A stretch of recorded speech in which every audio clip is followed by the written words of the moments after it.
to the Tiny Voices podcast. My name is Eric Showman. I'm here with Janet Hendershot of the Ontario Society of Artists. Janet is here to talk to us about a project that we're happy and tiny to have been able to host, starting, I guess, earlier in the spring when a bunch of the members of the OSA came out here and used as, I guess, muse or inspiration for a variety of artistic media to be able to draw attention to, to become inspired by what many viewers would know as the golden benchmark for water purity. Janet, it's okay if I refer to you by your first name as Janet? Of course. Yeah. Excellent. So Janet, could you tell us a little bit about this project? I guess, but firstly, starting with, so you got in touch with Save Our Water Tiny. Could you let us know how the water here in Tiny came to your attention and what inspired you to want to reach out to us? So we've had a program with the Ontario Society of Artists for about 4 years now. The organization is known for its involvement with conservation. Um, Barb Simmons, who lives in the area, contacted me. I was wondering what the project would be this year. And Barb Simmons contacted me and talked to me a bit about the Alliston Aquifer, the Elmville Spring particularly. And then she contacted you, and we got you and I got in touch, basically. So the Ontario Society of Artists partners with an organization each year for one of its projects. And this year it was Save Our Water Tiny. And we're grateful for it. And it's everything's gone swimmingly fantastically. I don't quite recall if it was in April. I think it was in April when you guys came out here. It was early May, It was actually. early Yeah. May. Okay. Yeah. All right. And then so just to give a lowdown, I guess we had a chance to be able to go with what we locally call the flow. That would be the well. Just north of Elmville, and then we got a chance to be able to check out some of the other sites, some of the forests around Owenda. We went out to the extraction pits out on French's Hill and into Copeland forests and stuff. Now, I understand this is the fourth year that you guys are putting on this standing up for an issue, right? So this has been called Standing Up for the Alliston Aquifer. Could you tell us a little bit about the history of that and how we came to Tiny Township? Well, the Ontario Society of Artists had their 150th celebratory year in 2022. And so conservation, the OFA, it was largely responsible for the creation of Killarney Provincial Park. So some of us got together and thought it would be a good idea to bring the whole subject of conservation back into the Ontario Society of Artists and bring attention to the public about things that basically needed attention to try to preserve them or affect the climate change. So the first one was standing up for Ontario's old growth forest. That was in 2022. We partnered with an organization called Broken Forest. The next year, we worked with the Escarpment Corridor Alliance around the escarpment and trying to connect different areas of conservation together that were all just kind of separate, trying to figure Now out that, attention. sorry, that would be the Niagara Escarpment. Yes. Hmm. And then the third year we did standing up for White Bear Provincial Park, which is a park up near Temagami that's only about a quarter of it have pathways or public access. So we felt the other parts of it are actually in danger in terms of we wanted to make sure it stays a provincial park. And then this year, through talking with Barb Simmons, who's a local resident of Tiny, she put me in touch with you, and we took it from there. I put a call out to artists of the OSA every year, and those who come forward are the ones that go up and actually work on the site. So Okay. Can you describe what that process is, what working on the site actually means? we'll do drawing, painting, photography, sometimes installations, occasionally performance. So I always hope that artists with a number of different art interests come and work on site. Right. So yeah, I guess that was the thing too when we were initially advertising this locally.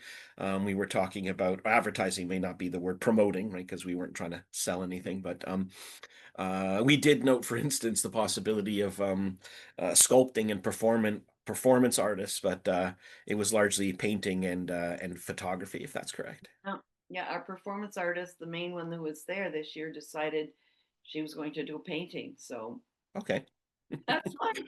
I Yeah. guess that's what she was inspired to do.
As an artist yourself then, um what was it about the water that inspired your work, and what can you say about the this singular phenomenon that we have over here in Tiny, again the gold benchmark for water purity on the planet? Well, the whole project brought it home more strongly how important water is and clean water and how important it is to protect it, but how difficult it actually is to protect it, really. Um, the area that inspired me the most was the realization that the tiny Marsh Provincial Park is, in addition to some runoff and maybe some water from the escarpment, but it's basically fed by the aquifer. That just Correct. the Springvale spring, the Allenvale spring, and the feds by the aquifer in such a strong way, so much water gushing out for people to use. And then going to the Tiny Marsh Provincial Park. Both were so impressive. Like I also went to Awenda and I went to the lake and looked at, but it was really the marsh Mm. that spoke to me the strongest. Especially, yeah, just the concept that the water's literally like gushing out of the earth, Yeah. out of the soil there. And that's an important thing to keep in mind too, so that that spring, a lot of people aren't under the don't quite get it when they go over there. That's well called an artesian well. So it's Mhm. the pressure that's from underneath the water. I know we talked about this, but it's the actual natural pressure that's causing that jet of water that's coming out. There is no pump there, right? No, I know. I asked a number of times, there's no pump here. Yeah. Well, and I was happy to be able to give you guys a bit of a rundown, and I suppose I'll provide that as well for our viewers. So it's a number of years ago already, over 15 years, that Dr. Bill Shoddick, who was the currently a geochemist who works at the University of Alberta. He, as a youth, spent quite a bit of time in the area and noticed that the water was bubbling out of the soil, as you've described, and that was always curious to him. And then it was some years later, working at Heidelberg University in Germany, where he had access to measurement devices to be able to gauge the purity of the water. And so on a whim, he took some of the water that he had extracted from here locally. And what was rather crazy at the time was that he thought that the equipment that they had was broken because it wasn't turning up anything. But then when they went and tested to what was the former cleanest water in the world, they saw that, or acknowledged as, they saw that it was still functioning.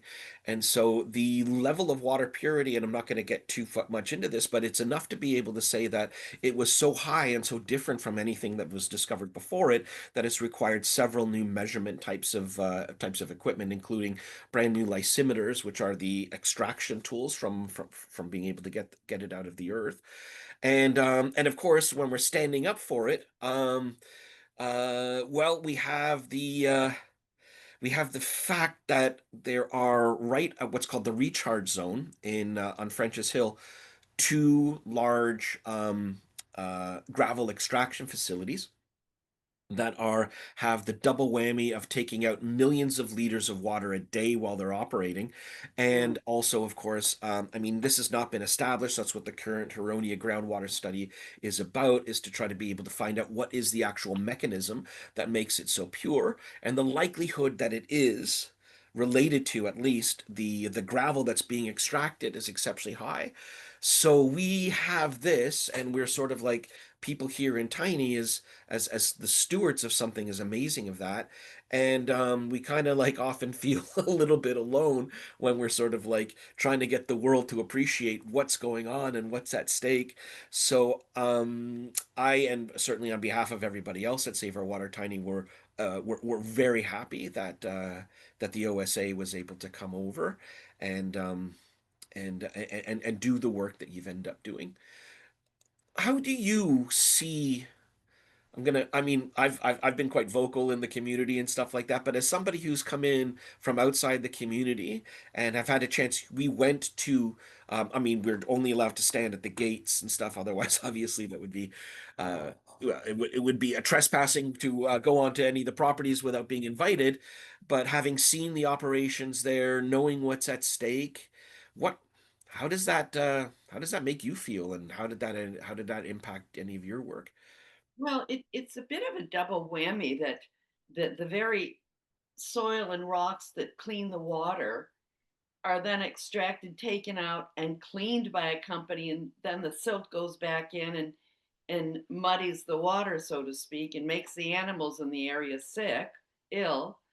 So I guess it's just it's kind of difficult to believe that there's not legislation in place that's strong enough to protect a resource like that. Yeah. That's what amazes me, actually. Maybe not the question, the answer you expected, but that is what amazes me. Yeah, I yeah. mean, obviously, And we're it protected. is I guess what we'd refer to as sort of like a minimum standard of care, right? Where the ministries that are responsible for protecting the water, and especially in the wake of what happened in Walkerton, has to do with sort of like parts per million. And so like for how many, you know, how many pollutants actually exist in the water and what's an acceptable level. So it's a different kind of question, and that's sort of like why that happens. And in a way, it's kind of frightening because those part per millions are coming down to the parts per billion, or in some cases even parts per trillion. So what that means is there's a huge amount of polluting that we're going to be allowed to do in this water before it actually means that any ministry is going to stand up and defend it. It is kind of crazy, but Yeah. like I said, we appreciate what you've done. So, so the people, the artists would have come here, they would have started sketching, they would have started their work. Then what happens is they take it home to their studios and complete it, and and then what's been the process? I mean, I understand what it's currently being exhibited in two galleries. Would you be able to tell us a bit about that? So some of the works are done on site, and other works are, Completely on site? yes. And Yeah, then other, it depends on how an artist works. Others may be sketching or beginning a piece and then go and finish that in the studio. So after that, then there are, and they only have about 3 to 4 months to do that work each year. And yeah, then there's this year there are two exhibitions, one at Quest Gallery in Midland, and the other one at Latitude 44 Gallery in Toronto in the Junction area. And then in addition to that, we had a catalog this year. We have the catalog this year. In addition, there's the Canadian Museum of Water, which will be having an online exhibition of, I think it's going to show all the work in both Quest and Latitude 44 gallery. That's the goal, yeah. Yeah. Yeah. Wonderful. And my understanding, however, is that the because this kicked off at the beginning of October, and the Toronto event is already over, if that's correct. It'll be over at the end of this month. It's been through October, Okay. and the exhibition in Quest will be carried through October to December 3rd, I think. Oh, okay. Yeah, into December. Great. So there are still opportunities for anybody who's out there in the neighborhood to be able to go out and see the Right. fine work that that your And, artists have been able. and I want to mention that you came and visited us and talked with us and spent time with us and turned this into a real educational piece for all of the artists. It's not just going and looking at something and drawing and painting it. It's a true educational experience for people. And also Beth Elson of the Beaujolais Nation, she's the Beaujolais Nation waterkeeper, was also with us for part of the time we were out in the field. Yeah, absolutely. We'd be remiss to not mention Beth. And just a quick correction there. She's a water walker rather than a. Truly, is that her title now? Yeah, that's the title. That was I apologize. That was a mistake that I made earlier as well. But knowing my chance to be able to speak with Beth in the meantime, and she was able to make it to the Midland event, but not to the other one. And so to just clarify, right, if I'm over there and to be able to talk about it from a scientific and from an activist perspective over there, Beth, who is also certainly an activist in her own right, one of the former Site 41 people who was when Site 41 was our viewers would probably be aware there was a big site that was a dump site that was going to go below the water table and poison the water all locally, and that was a done deal. And at the 11th hour, they were able to shut it down. And so, yes, Beth has been extremely valuable throughout many of the causes that have been around here, and it was really happy that she was able to join us to be able to give from a more indigenous perspective. That was wonderful. I hope the artists got as much out of that as I did. With some really enlightening stories. Yeah, for Interesting. sure. All right. Well, we were thrilled to be able to host you guys, and if you guys are in Toronto, that would be Latitude 44. I'll put the address up on the screen, and the quest, of course, is upstairs at the Midland Cultural Center. That's down on King Street in Midland. And if you have a chance over the next few weeks to be able to pop by and have a look, you can see the work of the Ontario Society of Artists, who, as I guess, just as a footnote here. They are now. How does it work? The OSA already existed by the time the group of seven were involved. Is that correct? Or the group of seven invented it? Or what's the affiliation between the OSA and the group of seven? Seven were all, I think every one of them was a member of the Every OSA. okay. Um, some of them were involved, I think, in the initial start of it. Yes, they were, to a large extent, they were responsible for it. So for the group of seven, for those of us who might not know, these would be probably, I don't know, I argue probably the most famous. Would we describe them as landscape painters then? As I think you'd call them that. Yeah, they were landscape artists. right, but does coming up some of like the really famous and dramatic scenes up around Killarney, right, in the North Channel and Georgian Bay, just looking at thematically the way that the wind and the water very elementally inspired, much like the work that is still continuing to this day Yeah, there's actually a lake there named the OSA Lake in Killarney Park itself. in Killarney Provincial Park. Yes. Yeah, yeah. Yeah. Well, Janet, before we end this conversation, do we have any? Is there any question that I might have missed, or anything that you'd like our audience to know about the event? And I just want to say thank you to you and Save Our Water Tiny for partnering with the OSA.